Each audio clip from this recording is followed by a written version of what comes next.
താത്വികമായ ഒരു അവലോകനമാണ് ഞാൻ ഉദ്ദേശിക്കുന്നത്. എന്റെ അമ്മയെ നാട്ടിച്ചു.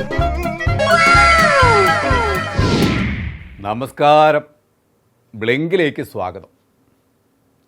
ആശാനൊത്ത ശിഷ്യൻ തന്നെ. ആ പത്തനംതിട്ടയിലെ MLA ജനീഷ് കുമാറിൻ്റെ ഫോറസ്റ്റ് സ്റ്റേഷനിലെ അസുര താണ്ഡവമായിരുന്നു കഴിഞ്ഞയാഴ്ച കേരളം കണ്ടത്. മനുഷ്യരെ ക്ഷമിക്കുന്നതിനും സഹിക്കുന്നതിനും പരിധികളുണ്ട്, മനസ്സിലായല്ലോ?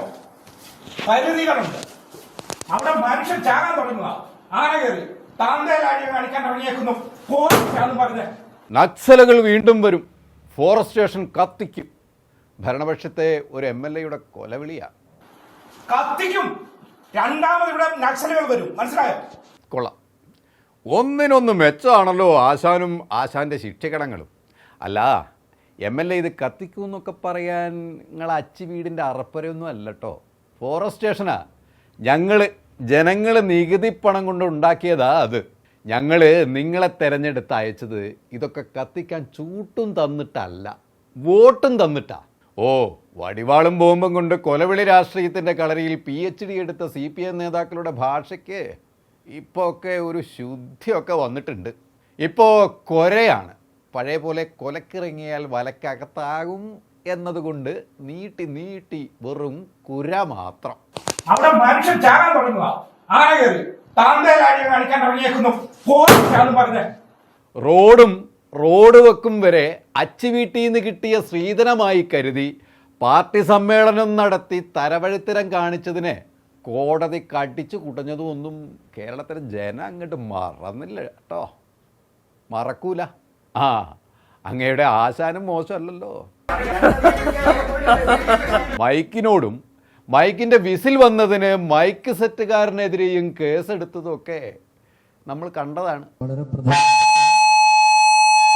അതുമാത്രോ, പിന്നീട് മാധ്യമപ്രവർത്തകരോട് കടക്ക് പുറത്ത് പറഞ്ഞ് തട്ടിക്കയറിയതു. പാവം മൈക്ക് സെറ്റുകാരനോട് നമ്മളെ ഗോവിന്ദൻ മാഷിനും ക്ഷോഭം അങ്ങോട്ട് കട്ടുത്തു. ഗവൺമെന്റ് എടുത്ത് റെയ്ഡ് ചെയ്യുമ്പോൾ അതും BBC റെയ്ഡ് ഒരുപോലെയാണ് എന്ന് പറയാനാണ്. മൈക്കിന്റെ ബൈക്കിന്റെ ഞാനാ ഉത്തരവാദി. എന്താ ഗോവിന്ദൻ മാഷെ പ്രശ്നം? മൈക്കിന്റെ അടുത്ത് നിന്ന് പറയണമെന്നാണ് ചങ്ങായി പറയുന്നത്. ആദ്യമായിട്ട് മൈക്കിന്റെ മുമ്പിൽ നിന്ന് പ്രസംഗിക്കുന്ന ഒരാളോട് വിശദീകരിക്കുന്ന പോലെയാണ് വിശദീകരണം. ഓ, അങ്ങനെ ആയിക്കോട്ടെ. നമ്മളെ മുഖ്യൻ എന്താ പ്രശ്നം? മൈക്കിനെന്ത് മുഖ്യമന്ത്രി അല്ലേ? മൈക്കിന് ആളെ അങ്ങോട്ട് മനസ്സിലായില്ല എന്ന് തോന്നണോ?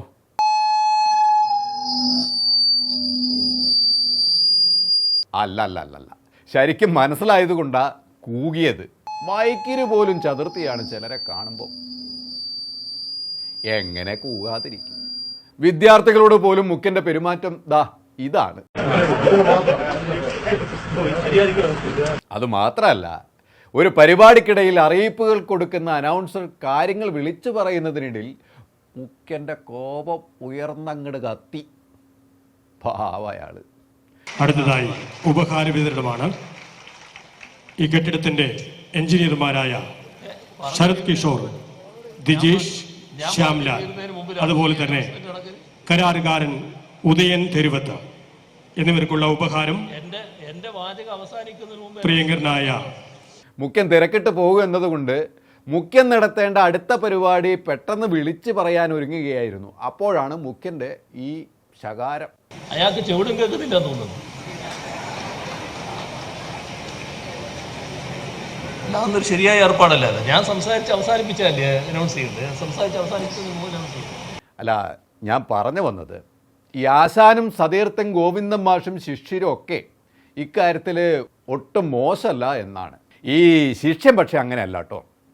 ശിഷ്യനെ ഒറ്റക്കങ്ങോട്ട് കൂട്ടിയാൽ കൂടില്ല എന്നറിയുന്നത് കൊണ്ട്, കുട്ടി സഖാക്കന്മാർക്ക് ചങ്കിർപ്പ് ഇല്ലാത്തത് കൊണ്ടും പറഞ്ഞത് കേട്ടോ, നക്സലുകൾ രംഗത്തിറക്കി കത്തിക്കോത്രേ. കത്തിക്കും. രണ്ടാമത് ഇവിടെ നക്സലുകൾ വരും, മനസ്സിലായോ? അതൊക്കെ ഇവിടെ നിൽക്കട്ടെ. നമുക്ക് ഇദ്ദേഹത്തോടൊന്ന് ചോദിക്കാം, എന്താ MLA സംഗതി? മനുഷ്യരെ ക്ഷമിക്കുന്നതിനും സഹിക്കുന്നതിനും പരിധികളുണ്ട്, മനസ്സിലായല്ലോ? പരിധികളുണ്ട്. ഓ അതാണ് പ്രശ്നം. അവിടെ മനുഷ്യൻ ചാകാൻ തുടങ്ങുക. ആന കയറി താന്തേലാടിയെ കാണിക്കാൻ തുടങ്ങിയേക്കുന്നു. പോലീസാണെന്ന് പറഞ്ഞ് എന്നിട്ട് അല്ല, നിങ്ങൾ ഈ CPM MLA നക്സൽ ബാരി പാർട്ടിയുടെ MLA കത്തിക്കും. രണ്ടാമത് ഇവിടെ നക്സലുകൾ വരും, മനസ്സിലായോ? അറിയാത്തോണ്ട് ചോദിക്കാട്ടോ. ഈ ഡയലോഗ് കേട്ടപ്പോൾ താങ്കൾ ഒരു നക്സൽ സംഘത്തിൻ്റെ നേതാവിൻ്റെ ഭാഷ്യം പോലെ തോന്നുന്നു. അതുകൊണ്ട് ചോദിച്ചതാ. നക്സൽ തന്നെ അല്ലേ നിങ്ങൾ ഉദ്ദേശിച്ചത്? മാവോയിസ്റ്റ് അല്ലല്ലോ. അല്ല, ഈ നക്സൽ പ്രസ്ഥാനം ഇപ്പോൾ പല്ലു കൊഴിഞ്ഞ സിംഹങ്ങളാ കേരളത്തിൽ. മാവോയിസ്റ്റ് ആണെങ്കിൽ ആരൊക്കെ നോക്കാം എന്ന് വെച്ച് പറഞ്ഞു പോയതാ. ഈ DYFIക്കാർക്കും CPMകാർക്കും പഴയ പോലെയുള്ള ശൗര്യം ഇല്ല. അത് ഇത്തിരി അങ്ങോട്ട് കുറവാ അല്ലയോ സഖാവേ? എന്താ പണി? പോണമെന്നേ. കല്ല് പഠിച്ച് ഇവിടെ ഇരിക്കല്ലേ? ഫീൽഡിൽ പോകണം, ഫീൽഡിൽ പോയി നോക്കണം. ചുമ്മാ അങ്ങ് കുരയ്ക്കും, പക്ഷേ കടിക്കില്ല. സാധാരണ ഇത്തരം കാര്യങ്ങളിൽ സർവ്വസൈനാധിപൻ നേരിട്ടെത്താറില്ലല്ലോ. കാലാൾപ്പടകളെയല്ലേ മുന്നിൽ നിർത്താറുള്ളത്. അവർ മുന്നിൽ നിന്ന് യുദ്ധം ചെയ്യും, ഓരോന്നും ചത്തു വീഴും. ഇത് കണ്ട് കസേരയിലിരുന്ന് നമ്മുടെ നേതാക്കന്മാരൊക്കെ ചിരിച്ചുകൊണ്ടേയിരിക്കും. പാവ MLA. ഈ നാടിനെക്കുറിച്ച് ഇതുവരെ ഒന്നും മനസ്സിലായിട്ടില്ല. MLA കരുന്നത് ആ പഴയ കാലമെന്നാ. തമ്പ്രാക്കന്മാർ എഴുന്നള്ളി വന്ന് കുടിയാൻ്റെ വീട്ടിൽ കയറി ആക്രോശിച്ചാൽ കുടിയാൻ അല്ല ബ്രാ പറഞ്ഞോളും ബ്രാ. ആ കാലമാണെന്നാ ഇപ്പോൾ വിചാരിക്കുന്നത്. എൻ്റെ MLA കാലമൊക്കെ പോയി, എത്രയോ തലമുറകൾ കഴിഞ്ഞു പോയി. ഇതേ 21-ാം നൂറ്റാണ്ടാ. ഈ കാലഘട്ടത്തിലും നിങ്ങളുടെ ഈ വിരട്ടൽ ന്യായമൊന്നും ഇനി ഇവിടെ വിലപ്പോവില്ല. ബ്ലിങ്ക് തുടരും കേട്ടോ. കൂടുതൽ വാർത്തകൾക്കും വിശേഷങ്ങൾക്കും ഞങ്ങളുടെ channel like, share and subscribe ചെയ്യുക. കൂടാതെ സബ്സ്ക്രൈബ് ബട്ടണിലെ ബെല്ലൈക്കൺ എനേബിൾ ചെയ്യാനും മറക്കരുത്.